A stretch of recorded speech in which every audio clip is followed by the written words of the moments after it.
bienvenue pour une nouvelle vidéo. Alors aujourd'hui on va changer un peu de la grammaire et on va faire un peu de vocabulaire. Alors sur le côté technique de la chose, je sais que vous allez certainement moins entendre que d'habitude puisque je n'ai toujours pas de nouveau micro. Je suis obligée de faire la vidéo avec juste la caméra. Voilà, mettez votre volume au maximum, le volume de votre ordinateur au maximum ou de votre téléphone au maximum et voilà, je suis sûre que vous réussirez à m'entendre. Mais c'est juste temporaire, c'est le temps de recevoir un nouveau micro, donc vous inquiétez pas, le son normal va revenir très bientôt. Alors, donc comme je vous le disais, aujourd'hui on va faire du vocabulaire et on va parler plus particulièrement du monde du travail. Je vais vous donner tout type de mots sur le monde du travail, alors j'espère que ça pourra vous être utile. N'hésitez pas à intervenir vous-même si vous connaissez d'autres mots du monde du travail parce que ça pourra bien sûr aider les autres étudiants en français bien sûr.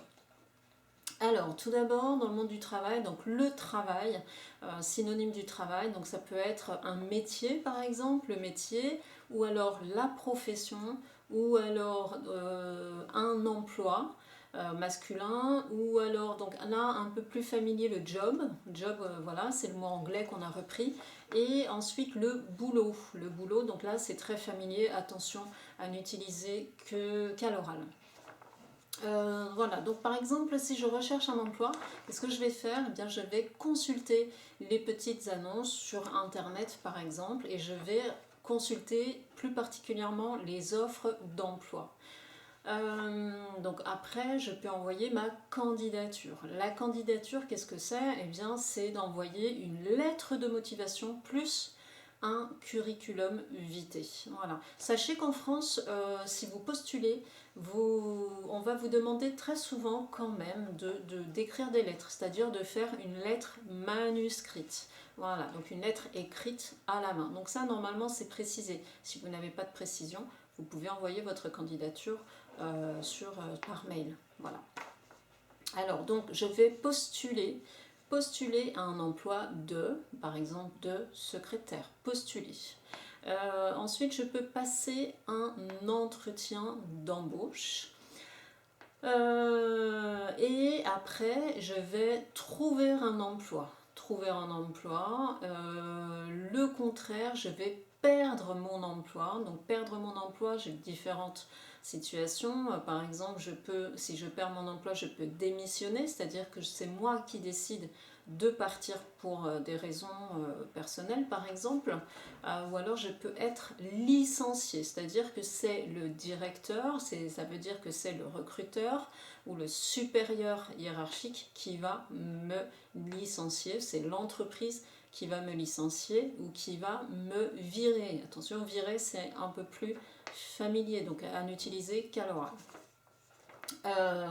Dans l'entreprise, j'occupe le poste de, par exemple, secrétaire. Quand je suis dans l'entreprise, après plusieurs années, je peux donc obtenir une augmentation. Ça veut dire que mon salaire va donc être un peu augmenté. Donc je vais toucher un peu plus d'argent. Je peux aussi donc obtenir une prime, donc là la prime c'est beaucoup plus ponctuel, ça peut être par exemple une prime pour à la fin de l'année par exemple. En France il y a des entreprises qui distribuent des 13e mois, ça veut dire qu'on va toucher un mois complet de salaire en plus. Donc on peut avoir une promotion. La promotion aussi ça peut être le fait de changer de poste dans l'entreprise et bien sûr d'avoir un poste supérieur dans l'entreprise. Voilà. Je peux aussi par exemple si j'ai l'entretien avec l'employeur, avec le directeur par exemple, je peux négocier sur par exemple mon augmentation. Pardon, je peux négocier mon augmentation. Dans l'entreprise, je peux travailler, donc là on va parler du temps de travail, donc je peux travailler à mi-temps par exemple. À mi-temps, ça veut dire que je peux travailler seulement par exemple tous les matins ou alors tous les après-midi.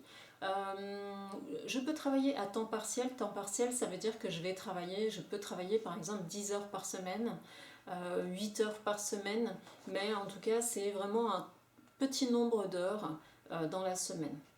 Le contraire, bien sûr, je peux travailler à temps plein, c'est-à-dire que je vais travailler dans la durée légale de travail. Vous savez qu'en France, la durée légale, en général, c'est 35 heures par semaine dans les entreprises. Par rapport à mon type de contrat, donc je peux avoir un contrat à durée déterminée, un CDD, ou alors je peux avoir un contrat à durée indéterminée, un CDI. Voilà. Le CDD, c'est que j'ai une date de début et une date de fin. Donc lorsque je travaille, évidemment à la fin du mois j'ai un salaire, donc je touche un salaire, je gagne un salaire, j'ai une rémunération, et ma rémunération, donc chaque fin de mois, donc je vais la recevoir, et je vais recevoir également donc une feuille de paye ou alors un bulletin de paye. Si je ne suis pas contente, si par exemple les salariés ne sont pas satisfaits, évidemment ça vous connaissez tous le mot, je dis même qu'en France un des premiers mots que les enfants apprennent c'est le mot grève. Voilà, ils connaissent le mot grève parce que quand ils vont à l'école, bien souvent les instituteurs sont en grève, donc ils connaissent forcément ce mot-là. Donc c'est un mot aussi à connaître pour vous. Donc faire la grève, on peut être aussi gréviste, un gréviste, voilà, donc c'est une personne, un ou une gréviste.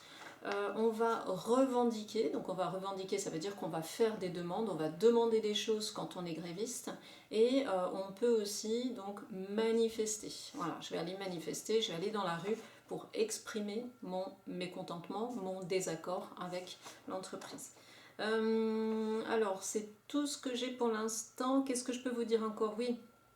Par exemple, quand on est bien sûr salarié dans une entreprise, on a droit à des congés payés. Les congés payés, ce sont les vacances, et en France, on a 5 semaines de congés payés. Quand on attend un bébé dans le couple, on peut prendre aussi par rapport à l'entreprise, on peut prendre un congé maternité. Donc le congé maternité, ça veut dire que bien sûr j'y ai droit, c'est un droit. Donc je vais partir pendant une certaine durée, le temps d'accoucher, et voilà, le temps de me reposer un petit peu. Le congé maternité, donc c'est pour la maman. Il peut y avoir aussi le congé paternité, donc pour le papa.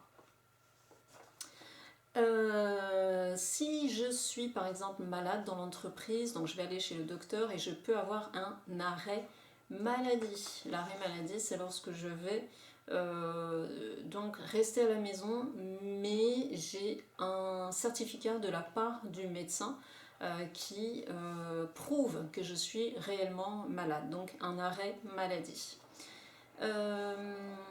Je peux aussi avoir dans l'entreprise une RTT. Donc RTT, c'est une réduction du temps de travail. Lorsque par exemple je travaille 35 heures, si je dois récupérer mon temps, si j'ai fait plus d'heures et si je veux récupérer mon temps, je vais prendre une RTT. Ça peut être par exemple une après-midi pour compenser les heures en plus que j'aurais fait dans l'entreprise. Dans l'entreprise aussi, donc si je ne travaille pas par exemple, c'est parce que peut-être il y a des jours fériés.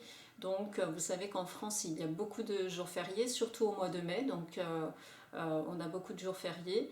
Et on peut donc faire le pont. Faire le pont, ça veut dire que je vais avoir par exemple un grand week-end. Si le jour férié tombe un lundi par exemple, j'aurai le samedi, le dimanche et le lundi. Je pourrais avoir le pont. Je vais faire le pont.